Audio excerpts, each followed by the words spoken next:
بسم الله الرحمن الرحیم. به کندل تاک خوش اومدید. من آرمان هنرکار، روزنامه‌نگار و پژوهشگر بازارهای مالی هستم، مجری این برنامه. کندل تاک جایی هست که ما به دغدغه‌های فعالان بازار سرمایه، مدیران نهادهای مالی و هر کسی که داخل بازار داره فعالیت میکنه میپردازیم. توی اولین قسمت میزبان دکتر وحید حسن‌پور، مدیرعامل سبدگردان فارابی هستیم و میخوایم که از ایشون یک سری سوال‌هایی که دغدغه همه فعال‌های بازار هست بپردازیم و خود دکتر هم اگر هر مسئله‌ای دارن بیان کنن. سلام دکتر جان. سلام، حال شما چطوره؟ قربانتون، سلامت باشید. خیلی ممنون از دعوتتون، در خدمت شما هستیم. سلامت باشید. دکتر از بازار چه خبر؟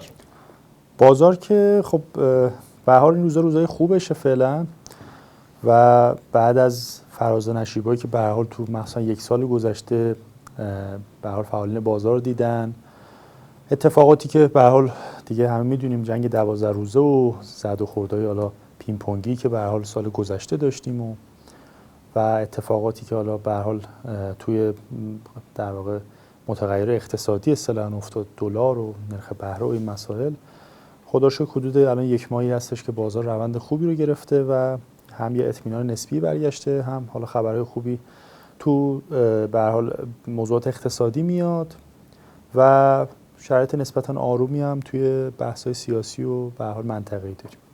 دکتر واقعا بازار 400 میلیارد دلاری میشه؟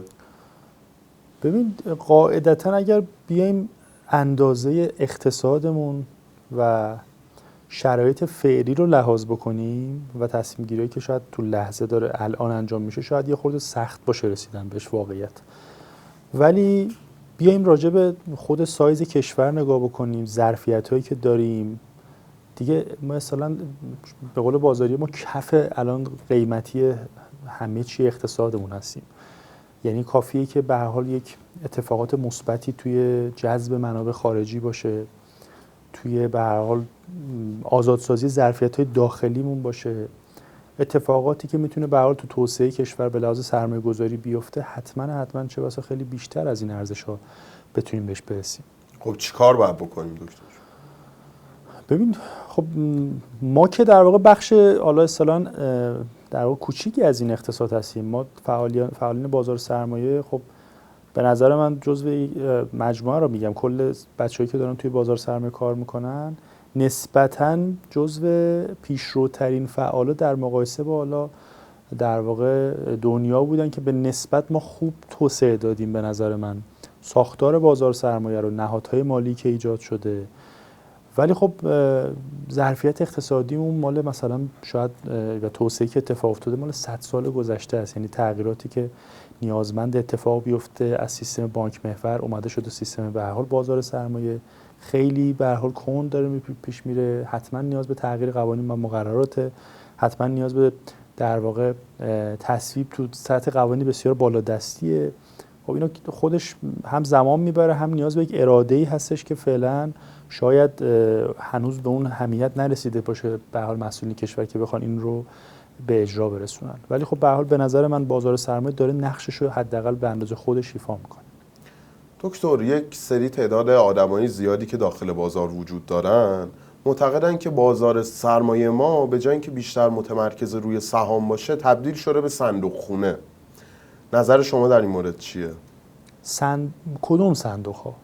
ببین، اگر فرض کنیم که صندوق های سهامی منظورتونه یا صندوق فیکس اینکام یا صندوق های طلا، سه تا دسته اصلی به هر حال صندوق های بازار عرض کردم خدمت شما. ببین، صندوق های در واقع سهامی که باشن که خیلی فرقی نمیکنه، قاعدتا 70% حداقل دوباره تبدیل میشه به خرید سهام بنه، یعنی روش غیر مستقیم داره میشه. صندوق های فیکس اینکام هم که در واقع پولی که به تو سیستم بانکی داشت در واقع میچرخید یا میتونست از بازار سرمایه خارج بشه بره به سمت بانک سپرده بشه، خب این ابزار به هر حال ابزاری که حداقل پول رو توی سیستم بازار سرمایه داره نگهداری میکنه، کمک میکنه به تأمین مالی به نوعی بنگاه‌هایی که شاید بیشترشون هم توی بازار سرمایه باشن که به هر حال بخشیشون میدونید دیگه اوراق شرکتی رو میخرن و داره کمک به تامین مالی اونها میکنه. صندوق طلا هم باز همینطور، یعنی در واقع به هر حال با توجه به ریسکایی که به نوعی به بازار سرمایه اضافه شد مثلا توی یک سال گذشته، خب خودتون این اندازه اینها خیلی رشد کرد، در کنارش البته رشد قیمت جهانی طلا. خب به حال ابزار پوشش ریسک شد. خب چه بهتر که تو همین بازار و اکوسیستم بود که سرعت در واقع نقل و انتقال بین بازارها رو خب تو همین بازار خب داریم به نوعی بهش سرعت دادیم و به راحتی طرف در یک روز تصمیم میگیره از طلا خارج شه و وارد سهام بشه و البته برعکس هم بوده. خب این انتقال ها آثار در واقع اصلا محیط اقتصادیمونه، در واقع موضوع ریسک های سیستماتیکی که در وضع میده که چه اندازه ای از در واقع جریان نقدینگی توی بازار به کدوم بازار سوق پیدا کنه. بنابراین فکر میکنم حالا توسعه هر کدوم از این ابزارها توی بازار سرمایه به نظر من میتونه در واقع اتفاقا مثبت هم باشه، چون به هر حال به شکل مستقیم یا غیر مستقیم تاثیر مثبت به نظرم رو کل اکوسیستم ما بازار سرمایه رو فقط نباید سهام ببینیم. ما الان به هر حال اگر فرض کنیم، عرض کردم اوایل عرایزم، توسعه اقتصادی اتفاق بیفته، شرکت ها به هر حال حاشیه سودشون در واقع روند بهبودی بگیره و یه مقدار مشکلاتشون کمتر بشه، حتما از ابزارهایی که داریم به عنوان پوشش ریسک استفاده میکنیم سوق پیدا میکنه در واقع به سمت سهام. دکتر بین فرمایشاتتون به صندوق طلا اشاره کردید، همون بحث چنج سریع دارایی از یک چیزی به چیز دیگه، ما الان توی صندوق طلا همین مسئله رو داریم. سکوهای طلا که در حال حاضر وجود دارن خب 24 ساعتن، یعنی شما ساعت 3 نصف شب هم بخوای طلا تو بفروشی هست، ولی این امکان تو صندوق طلا وجود نداره. به نظرتون چیکار باید کرد؟ و خیلی معتقدن خب این سهم بازار خیلی زیادی از ما گرفته، وگرنه ایمن‌ترین راه خرید طلا رو همه میگن صندوق طلاه بخواید آنلاین خرید بکنید. شما به نظرتون باید چیکار کرد؟ واقعا میشه که مثلا اینجا 24 ساعتش بشه کرد یا امکانش وجود نداره؟ ببینید امکانش که قطعا وجود داره، یعنی مطمئن باشید همین الان هم به حال نهادهای مالی مقدار فعالتر در حال توسعه این بیزینس هستن. میدونید خب به هر حال وقتی تحت نظارت باشید مثل نهادهای مالی، حتما باید رعایت موضوعات قوانین و مقررات هم توی طراحی ابزارتون لحاظ بکنید. شما وقتی که 24 ساعته میخواید بشید یک سری محدودیت‌ها بهتون اضافه میشه، از جمله اینکه ریسک در واقع نوسان قیمت در زمانهای تعطیلی بازار اصلی، خب این باید به شکلی پوشش داده بشه. خب پوشش دادن این نیازمند یک در واقع بازارساز، یک بازارگردان به نوعی هستش که در واقع باید با اون قوانین و مقررات دستورالعمل منطبق باشه. خب خود این یه محدودیت. البته که با تکنولوژی جدید شبیه بلاک چین و بحث توکن‌های سازی حتما این روش‌ها به نظر من یه مقدار در واقع راحت‌تر خواهد شد و اونقدی الان در واقع به نظرم اون داستان اصطلاحاً امنیت سرمایه‌گذاری توی صندوق‌های طلا بالاتر هست نسبت به سکوهای طلا که فکر میکنم اون کسی که به هر حال اهمیت داره براش این موضوع که رفته حتما روش سرمایه‌گذاری تو طلا رو انتخاب کرده، حتما به این وزن بسیار زیادی باید بده قاعدتاً، چون موضوعات خالی فروشی، عدم وجود نظارت، به هر حال امثال هم اینا ریسک‌های بسیار بزرگی که میتونه در واقع آثار بدی رو داشته باشه برای سرمایه‌گذاری در واقع اون افرادی که بیرون بازار سرمایه دارن کار میکنن. ولی این روش‌هایی که فرمودین برای 24 ساعت شدن، ابزارش داره به نظر من توسعه پیدا میکنه و به زودی مطمئن باشید تو نهادهای مالی مختلف اینا رونمایی میشه ازش. دکتر جان، یه خورده بریم سمت نهادهای مالی. عرضم به حضورتون که شما بالاخره خودتون الان مشغول در یک نهاد مالی بزرگ هستید.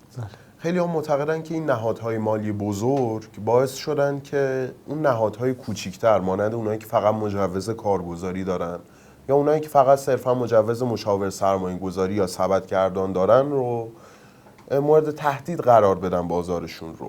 شما نظرتون راجع به این چیه؟ برای مثال میگم، دبیر کانون کارگزاران تقریبا 1 سال گذشته توی فرمایشاتشون گفتن که خیلی از کارگزاری‌ها حتی پول جوهر پرینترشون رو ندارن.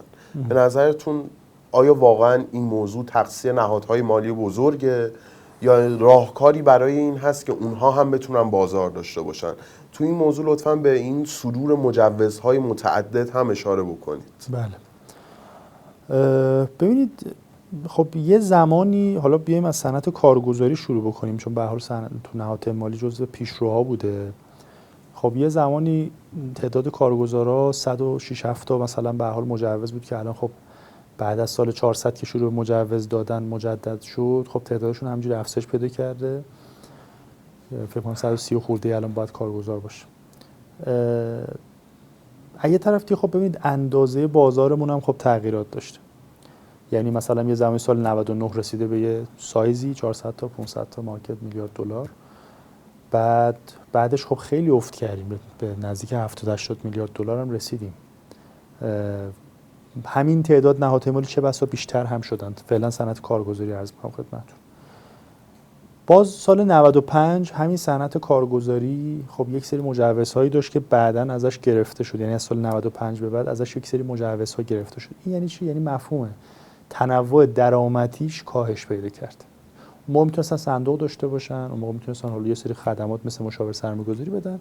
به واسطه تغییرات قوانینی که اتفاق افتاد و به نوعی گروه خدمات بازار سرمایه به نوعی داشت توسعه پیدا می‌کرد، دستورالعملش ایجاد شد، رفع این درآمد توزیع شد بین سایر نهادهای مالی دیگه. یعنی سبدگردان‌ها، مشاور سرمایه‌گذاری‌ها و حالا سایر نهادهایی که بعداً هم ایجاد شد مثل رتبه‌بندی و مثلا. خب ببینید شما تعداد نهادها رفت بالا با فرض اینکه بازار داره توسعه پیدا میکنه و داشتم توسعه پیدا میکرد. یه بخشیش واقعا تغییراتی بود که به هر حال تو فضای اقتصادی کشور به دلایل تحریم و امثال هم ایجاد افتاد که دست توسعه دهندگان این نهادها نبود. ببین شما خب وقتی تعداد نهادها میره بالا، یک سری در واقع نهادهایی که قوی‌تر بودن، سرمایه‌گذاری بیشتری انجام دادن، ناخودآگاه مارکت شری بیشتری داشتن و وقتی که بازار به سمت منفی یعنی کوچیک‌تر شدن میره، خب اونی که مارکت شری بیشتری داره خود به خود احتمالاً تاب‌آوری بیشتری داره. یعنی این یه چیز طبیعیه. در عین حال البته که هزینه‌های ثابت بیشتری داره، دردسرهای بیشتری داره، پاسخگویی بیشتری داره.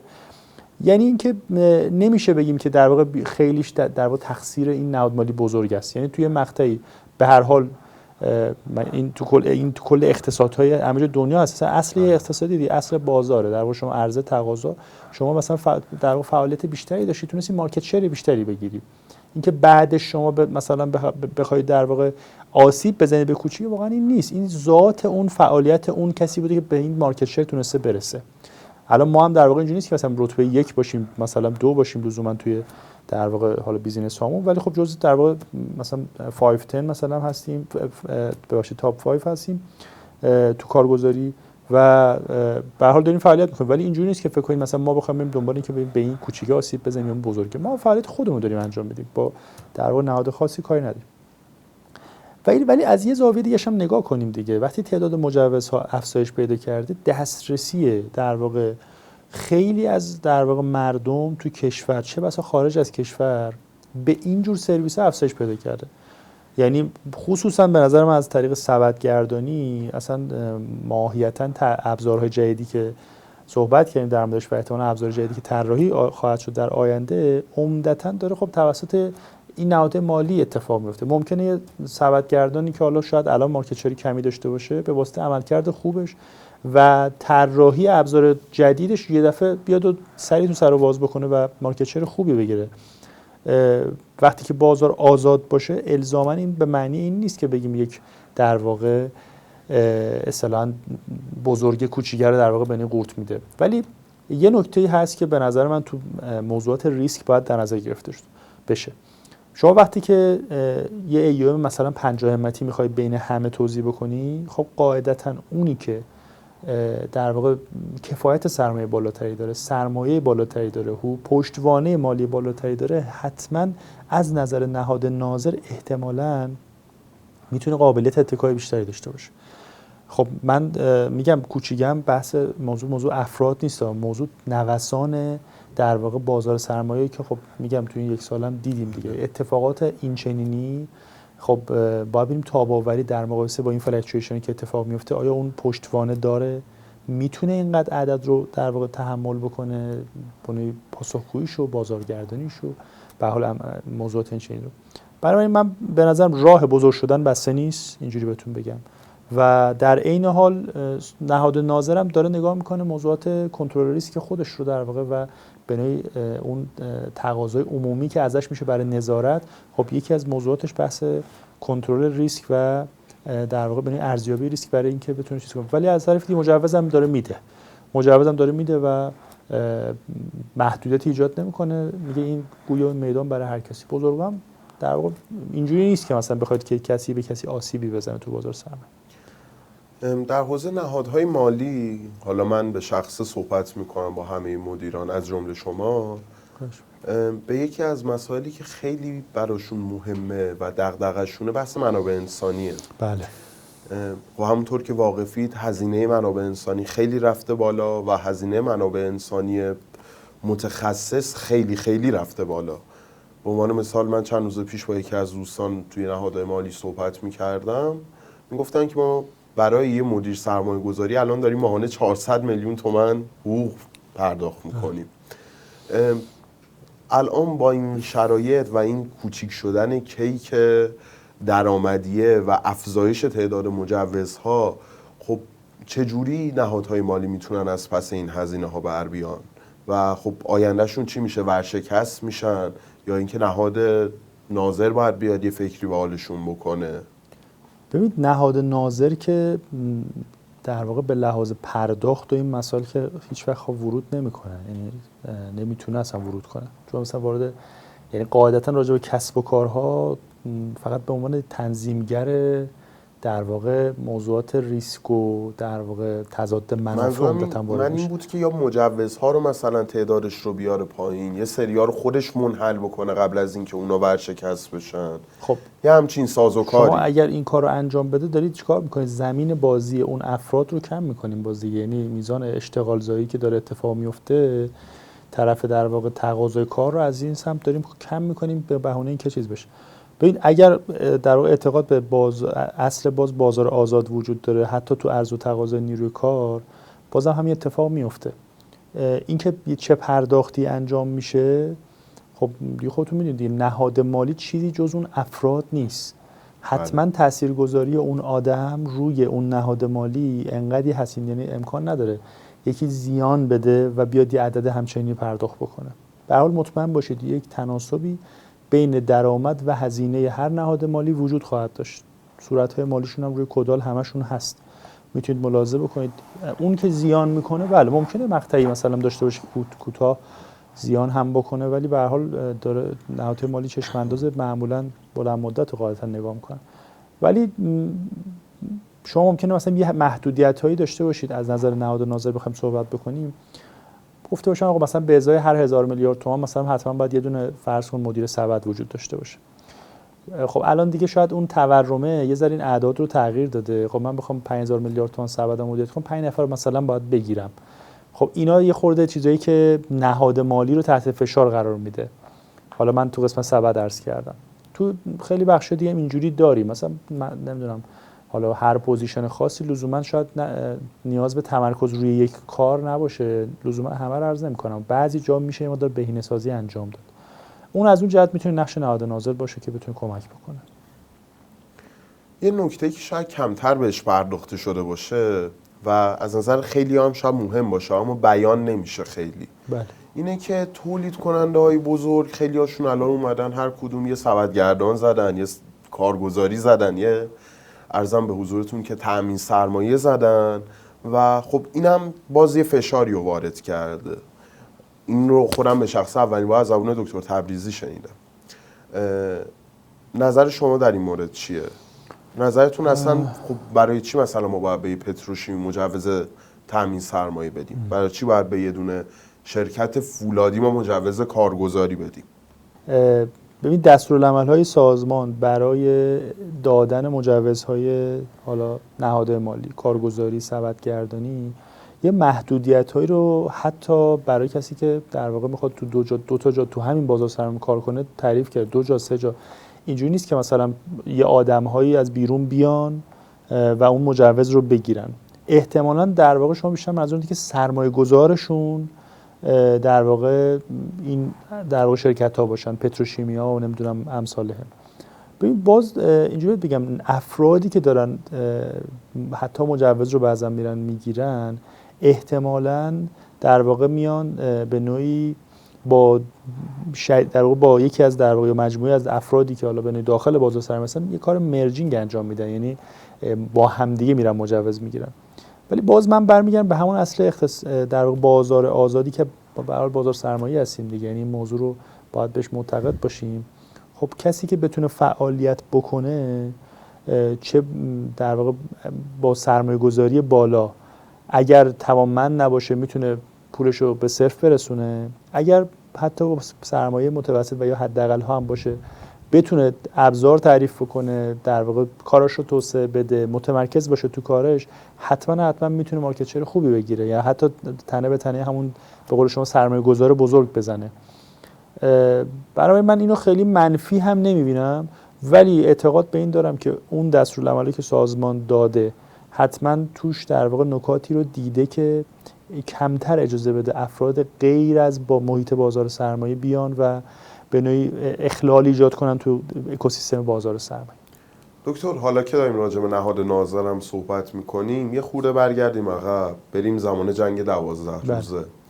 به نظرتون اون شیوه بازگشایی بازار و اینکه حالا اول فقط معاملات صندوق‌های درآمد ثابت بود، بعد اومد جلوتر و حالا کلا بازار باز شد، به نظر شما اون شیوه درست بود، یا اینکه به قول بعضی باید بازار رو بدون دامنه باز میکردیم که اگر بازار میخواد یهویی بریزه همون موقع بریزه و تموم بشه، یا مثلا معاملات رو دارک میکردیم؟ به نظر شما کاری که کردن درست بود؟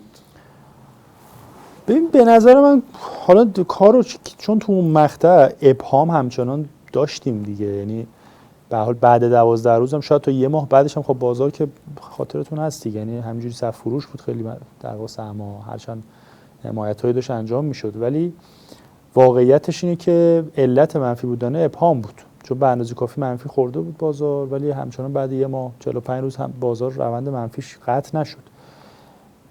من فکر میکنم حالا علیرغم اینکه زمانی که گذشته الان و نتیجه‌ای که داریم میبینیم، من در واقع تصمیم گیری بدی ندیدم، حتی در واقع خوب بود، مخصوصا اینکه در واقع صندوق‌های فیکس اینکام اول صدور ابطالی فرداش، یعنی اولین روز اصطلاحاً بازگشایی بازار، حتی قبل از بازگشایی بازار باز شد و مردم پولشون رو گرفتن. ببین باید کل در واقع محیط کشور یادمون بیاد دیگه، یعنی مردم حتی بعضی بانک‌ها پول رو هم به مردم نمیدادن. خب بازار سرمایه به نظرم تو قسمت فیکس اینکام، صدور ابطالی که 100%، فیکس اینکام باز به نظر من 100% نمره قبولی گرفت، به خاطر اینکه مردم به راحتی دسترسی پیدا کردن به پولاشون. تو صورت ابطالی بلافاصله دریافت کردن، اما تو صندوق طلا این شکلی نبود دیگه. خب ببین، خب اون دیگه متغیرش دیگه، خب خودتون میدونید دیگه، خب خیلی دیگه از جنگ در واقع تاثیر میپذیرفت، یا سهام هم همینطور. ببین هیجان اون روزی که بعد در واقع تصمیم گرفته میشد و بازگشایی میشد نمادها، خب بعد تو بعضی جلساتش منم بودم تصمیم گیری که به حال به نوعی نظر سنجی میگرفتن. واقعیتش هر کسی در واقع بر اساس اشتهای ریسک پذیریش، مدل نگاهش، مدل سرمایه‌گذاری که داشته و چشم اندازش به حتی ادامه جنگ، نمیدونستیم واقعا چی میخواد، چه اتفاقایی داره میفته، چون شاید الانم نمیگم احتمالش صفر شده، یه درصدی وجود داشته باشه شاید دوره اتفاق اینجوری بیفته، علیرغم اینکه این به هر حال این همه زمان گذاشته. پس به نظر من محدود باز کردنش تو اون مقطع کمک کرد که یه مقدار هیجانه کنترل بشه با زمانی که داره میگذره. حتما اگر اتفاقات در واقع عجیب غریب تری میافتاد دیگه این رویه طی نمیشد. خب ما بعد از اون دیگه عملا انگار موضوعات حالا این چنینی موضوعات نظامی دیگه صفر شد دیگه و خب به مرور برگشت به شرایط نرمال بازار. بنابراین اگه ما حالا در واقع شاید یه بار دیگه هم این تصمیم می‌خواستیم بگیریم، به نظر من اوکی بود که همین رویه رو تصمیم گرفته بشه. به نظرم الان یکی از سخت‌ترین پوزیشن‌های شغلی تو کل بازار سرمایه و حتی تو کل شاید بخش اقتصادی که تو کشور هستش بعد بانک مرکزی، به نظرم رئیس سازمانه، با توجه به ذینفعانی که داره ها و پاسخگویی که به حال این همه سهام عدالت و این همه سهامدار و این همه نهاد مالی و کلی شرکت ناشر که بخش زیادی از جامعه به نوعی غیر مستقیم و مستقیم درگیرش هستن. با توجه به محدودیت‌هایی که الان دولت باش مواجهه، مشکلات کسری در واقع انرژی، برق، گاز و احتمالاً هر گونه تصمیمی که رو این حوزه‌ها گرفته میشه و موضوعات کسری بودجه، حتما یه سرش میخوره به یکی از در واقع شرکت‌هایی که به هر حال تو بازار سرمایه دارن پذیرش شدن و معاملات سهامشون داره اتفاق میفته و در واقع اتفاقاتی که تو بازار پول ممکنه بیفته و به نوعی نهادهای مالی ما رو و حتی شرکت‌های ما رو بسیار تحت تاثیر قرار بده.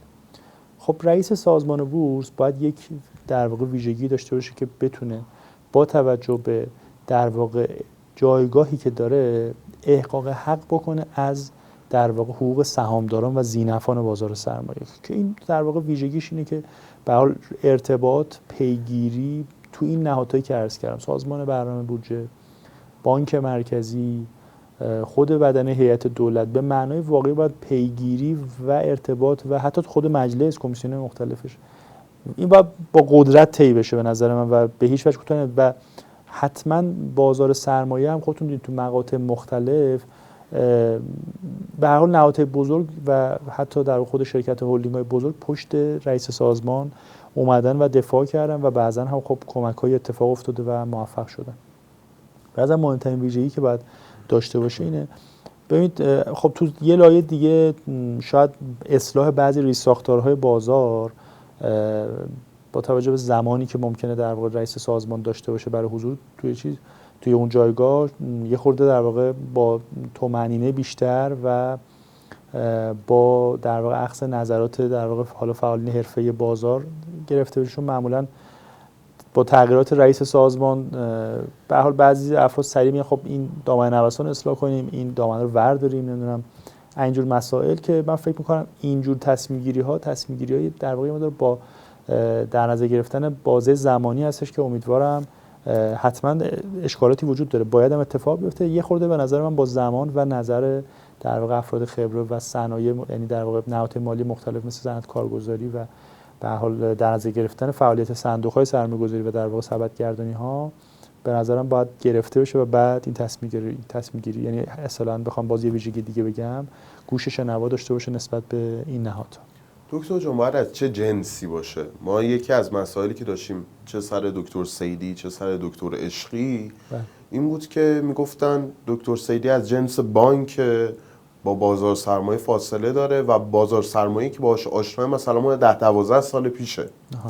و یا در حوزه دکتر عشقی هم میگفتن که ایشون توی رده سازمان نبوده، مثلا توی بورس کالا بودن، فرابورس بودن یا خود بورس بودن، حضور داشتن، مشاور بودن، سمت داشتن، اما توی خود سازمان بورس نبودن. به نظر شما باید از چه جنسی باشه؟ باید اقتصاددان باشه؟ باید از دل خود بازار سرمایه باشه؟ یا اینکه نه صرفا یک نفری باشه که قدرت و رانت بالایی داشته باشه تا بتونه کارا رو پیش ببره؟ حالا رانت که فکر می‌کنم حالا کلمه درستی برای اینجا نباشه شاید. ولی ببین یک نفر به تنهایی قاعدتا نمیتونه شاید همه اینا رو داشته باشه. یعنی میخوام بگم که رئیس سازمان به تنهایی حتما یه ظرفیت محدود داره. اصلا علت این که در واقع اومدن گفتن که حالا همه اعضای در واقع سازمان، هیئت مدیره سازمان موظف باشن، احتمالاً همینه، اینقدر گسترده است در واقع تصمیم گیری و تصمیم سازی اونجا یک کار یک نفر نیست. در مورد در واقع حالا افراد مختلف، یعنی شاید به شخص مثلا آقای سیدی، آقای عشقی، آقای دهقان، آقای محمدی و همه عزیزانی که به هر حال اینجا زحمت کشیدن، به تنهایی هر کدومشون در واقع به قول شما یک برچسبی رو میشد روشون چسبون. ولی خب ما به نظر باید کل تیم رو ببینیم، یعنی حتما اعضای هیئت مدیره، معاونت نظارت بر نهادهای مالی، معاونت نظارت بر بازار، اینا یه ویژگی‌هایی داشتن که احتمالاً کمک کردن تو این وضعیت بهشون. یعنی باز شاید یه جواب دیگه به اون سوال قبلیتونم بخوام بدم، تیمی هم که اون رئیس سازمان با خودش میتونه همراه کنه به حال با نظر شورا، به نظرم اونم خیلی مهمه. یعنی مثلا تک و تنها هر کسی هم بیاد اونجا، انقدر گستره کارا وجود داره، انقدر بزرگه در واقع به حال این فرآیندها و به حال خود سازمان بورس بدنش به حال پاسخگویی به در واقع همون نیازهای همون بدنی سازمان خیلی زمان میتونه بگیره. بنابراین اون تیم مدیریتی خیلی خیلی مؤثره که رو عملکرد اون فرد. در مورد عزیزانم که فرمودید همینطور است، یعنی کل تیم رو باید پکیج ببینیم و به نظرم کل تیم باید بررسی بشه. دکتر جان یه سوال دارم، شاید خود چالشی باشه، اما اگر به فرض شما همین فردا شدید رئیس سازمان بورس، اولین کاری که میکنید چیه؟ واقعیتش خب این سوالی که خیلی در واقع به نظر من نیاز به آمادگی داره و یه ذره سخت جواب دادن بهش، چون مطمئن باشید اون کسی که میخواد سازمان بره حتما میشینه در واقع یه برنامه‌ریزی خوب میکنه، مثل این رئیس جمهورها که به حال طرف میره میخواد یه برنامه 100 روزه اصطلاحاً هم میذاره. خب اون رئیس سازمان هم به نظر من اگه بدون برنامه بخواد بره، مثل من که مثلا شما از من این سوال میپرسی، احتمالاً جواب اشتباهی به شما بدم. یعنی حتما اون کسی که میخواد بره بشینم باید کاملا با برنامه‌ریزی، مشورت به هر حال بزرگان بازار و اون تیمی که میخواد بره با همدیگه یک در واقع رویه‌هایی رو بخوان تغییر بدن. چون ببین کوچکترین تصمیم گیری توی بازار سرمایه حتما خیلی در واقع منافع ها رو منتقل میکنه، خیلی انتظارات از بازدهی ها رو جابجا میکنه. خب اگه قرار باشه با یک حرف اینو بزنیم، یه خورده شاید در واقع آسیب بزنه، ولی مثلا شاید تو بلند مدت اگه فرض کنم من نشسته باشم، یکی از کارهایی که حتما بهش خیلی فکر میکنم به نظرم باز کردن دامنه نوسانه. اونم خب خیلی چیزا متغیر روش تاثیر داره دیگه، مثل شرایط کشور و همسر، ولی به نظرم دامنه نوسان میتونه برداشتنش خیلی خیلی موثر باشه. جای چه ابزاری رو خالی میدونید توی بازار؟ جای چه ابزاری رو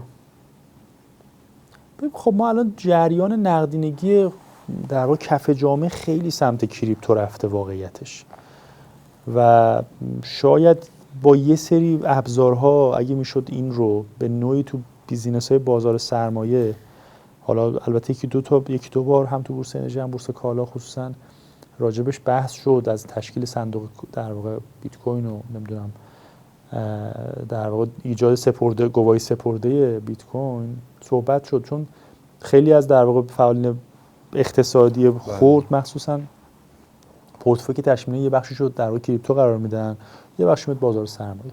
خب این ابزار رو نداریم، بی پول کامل از بازار خارج میشه، میره سراغ در واقع اینجور ابزارها. یه ابزار دیگه هم که خالی میبینم به نظرم ابزارهایی که مبتنی بر ارزه. حالا ما طلا رو داریم ولی شاید در واقع ابزاری که بتونه در واقع پوشش دهنده در واقع ریسک ارز باشه نسبتاً به شکل مستقیم، شاید به نظر اینم خالیه. در عین حال خودش خب خیلی میتونه کمک بکنه به تشکیل سرمایه برای در واقع توسعه حالا شرکت‌های بزرگمون که بدون تعارف خب ما تو خیلی از حالا خونه‌ها، تو خیلی از به هر حال در واقع شرکت‌ها ممکن اصلا ارز طرف داشته باشه و فقط نگهداری کنه. خب این اگه بتونه یک اطمینان ایجاد بشه از طریق یک سری صندوق‌ها و به هر حال اوراق، شاید این بتونه در واقع یک جذب منابع خوبی رو به صورت ارزی داشته باشه. من این دوتا رو به نظر من خالیه جاش.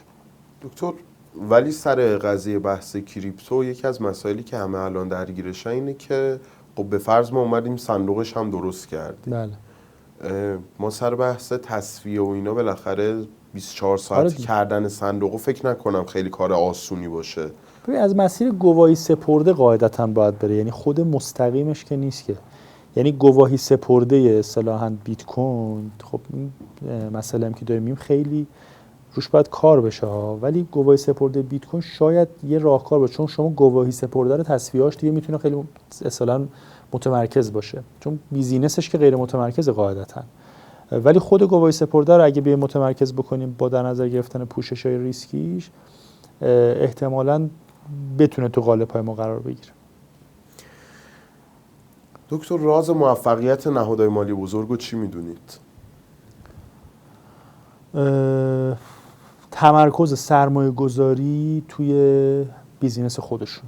شما خیلی از شرکت هایی که به هر حال شاید یه روزی یا آدم هایی که یه روزی تو نهادهای مالی کشور اسم و رسم هم داشتن و الان دیگه شاید کمتر ازشون یاد بشه، اینه که خب پولشون رو مثلا شاید نیاوردن برای توسعه همون بیزینسشون، پول رفته مثلا تبدیل ملک شده، پول رفته تبدیل به بیزینس دیگه شده حتی، و شما سودآوری که داشتی رو سریع اومدی مثلا تقسیم کردی، توسعه ندادی.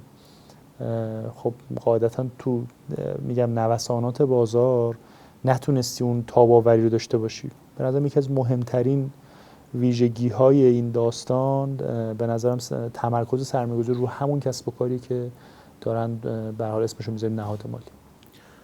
مسلماً یه بخش زیادی از کسایی که الان دارن این برنامه رو میبینن دانشجوان، دارن مدیریت مالی میخونن یا توی بخش‌های مختلف صنعت مالی دارن کار میکنن. دکتر چطوری میشه تو این صنعت مدیر موفق بود؟ ببین خب اونی که الان دانشجو قاعدتاً بیس اول همه در واقع حالا رشته‌های در واقع پوزیشن‌های شغلی، خب خوب درس خوندن و تمرکز گذاشتن روی یادگیری بینه و به نوعی اصطلاحاً پیشرو بودن تو کسب دانشه. خب تو صنعت مالی هم خب یه بخشی از این دانش داره شاید از اون ور آب میاد، یا مثلا این چیزایی که هسته شاید در واقع به نوعی پوشش دهندش و کامل شدهش از اون طرف. خب این میشه بیس اول. کسب تجربه بعد توی نهادهای مالی، خب همه مدیرانی که داری میبینی شاید خب یه مسیری رو حتما باید طی میکنن. خب همه اینا یه روزی کارشناس بودن، همه اینا یه روزی به هر حال این گزارش در آوردن، تا نیمه‌های شب مثلا موندن دفترشون کار کردن، به مرور حالا در واقع تو چرخ‌های اقتصادی تونستن تصمیم سازی‌های خوبی انجام بدن و به نوعی کمک کردن که نهاد مالیشون توسعه پیدا کنه. خب به مرور اینا خودش یک تجربه به شما میده که به شما میتونه دیگه به جای تصمیم سازی تصمیم گیری کنید.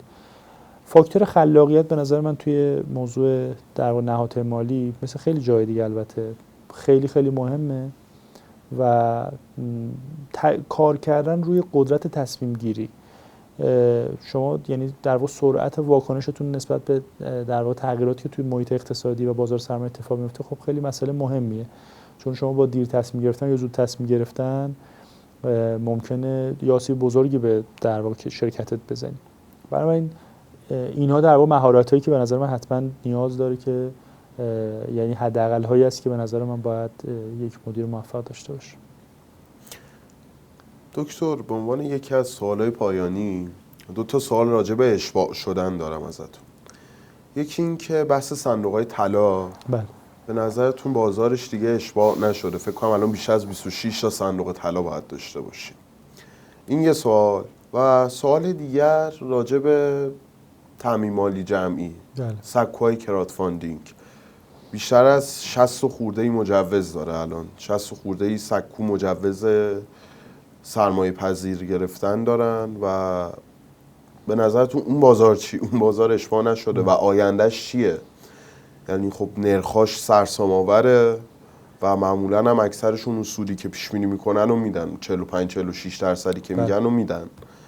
و خب اگه وضعیت نظام بانکی خوب بشه فکر نکنم دیگه خیلی کسی به این سمت بخواد تمایل پیدا بکنه و آیندهشون چه شکلی میشه.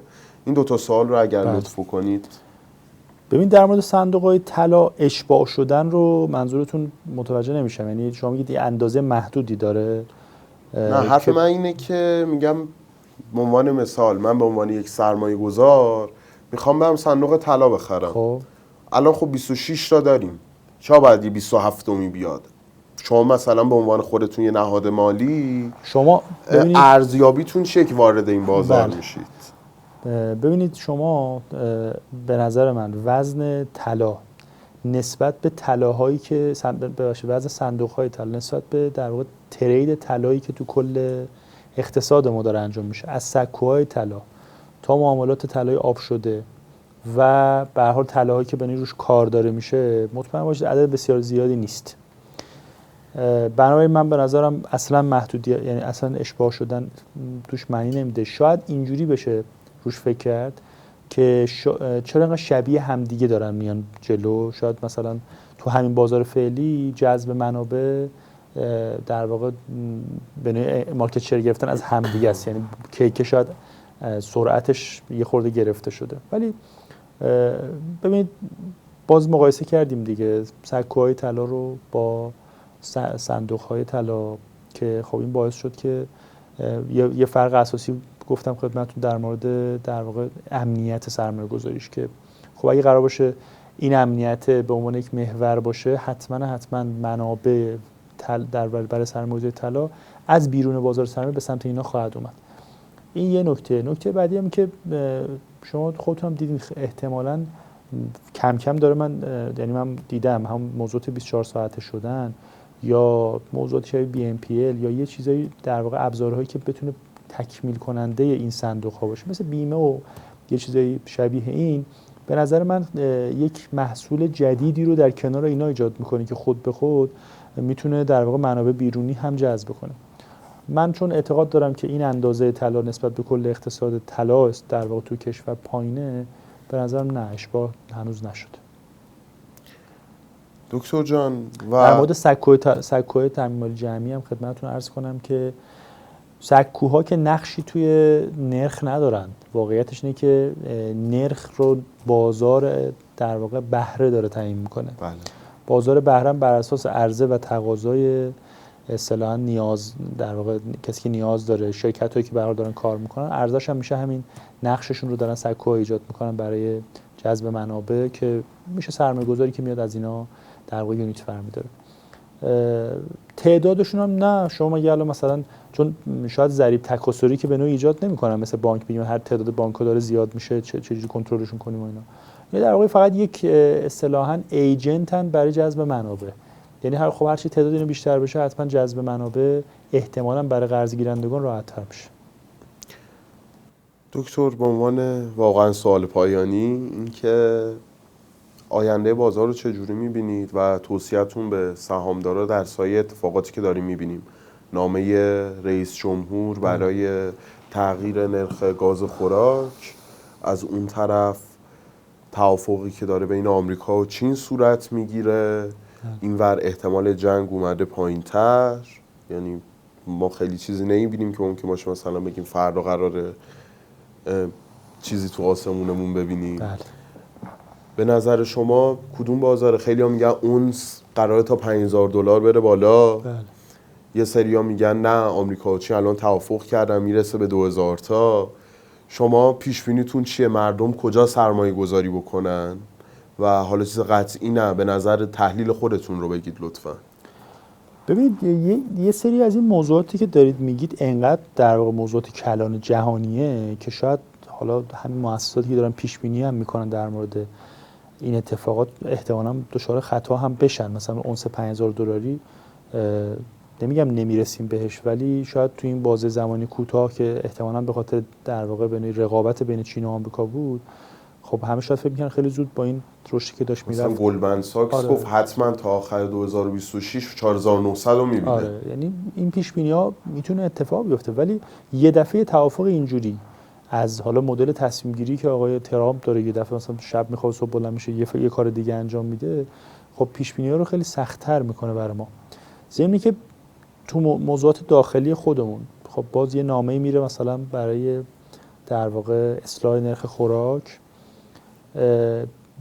ابهاماتی به نظر من همچنان داره ایجاد میکنه. یعنی این یه نامه است، از طرفی خب کسری بودجه، در واقع به هر حال مشکلات اقتصادی دولت هم با هم ببینیم دیگه. یعنی نمیشه یه دفعه با این نامه حدودا مثلا $1 میلیارد از به نوعی در واقع درآمد دولت به یه شکلی کم بشه بعد به نوعی به سهامدار داده بشه. یه ذره شاید باورش سخت باشه، ولی خب به هر حال داره اتفاق افتاده. یه ها به هلند و کانادا کلا مثلا یه ذره شاید چیز نباشه، مثلا بگیم یعنی خیلی راحت نباید باور کنیم به این شکل، ولی خب خیلی اتفاق خوبی میتونه باشه. این اگه بیاد به صورت غیر مستقیم خود دولت هم منتفع خواهد شد. به هر حال صادرات در واقع پتروشیمیا بیشتر خواهد شد، واردات ارز بیشتر شد با توسعه‌ای که تو اون شرکت‌ها اتفاق میفته. با همه این اوصاف به نظر من و حالا موضوعات منطقه‌ای اینا که فرمودین، واقعیتش باز برگردیم به همون موضوع کلاسیکی که همیشه به هر حال اساتید مالی میگن تشکیل یک پورتفویی که بتونه خب کمک بکنه به در واقع انتخاب تو زمانهای به هر حال بحران. یعنی به هر حال داشتن به نظر من طلا توی پورتفوی، یه بخش فیکس اینکام درصد اگه بخواید بگید چه شکلی؟ درصد شاید مثلا الان حدود 40% طلا و فیکس اینکام، 60% سهام. 60% سهام. چه سهامی؟ سهام بانکی یا مثلا با توجه به این تغییر نرخ؟ ببین خب قاعدتا امروز اگه بخوایم صحبت بکنیم خب شاید سهام در واقع صنایع معدنی، فلزی و پتروشیمی و پالایشی خب وزن بیشتری بهشون بدیم دیگه. یک سری صنایع کلا کوچیک‌تر هم هستن، شاید در واقع به صورت خاص کیس بای کیس باید صحبت بشه در موردشون، ولی شاید در 20% هم از اون در واقع بشه وزن بشون داد. نکته‌ای برای بینندگان ما دارید دکتر؟ خیلی ممنون ازتون، ممنون از برنامه خوبتون و دعوتتون. سلامت باشید. دوستان خیلی متشکرم که کندل تاک رو دیدید. تا هفته بعد بدرود.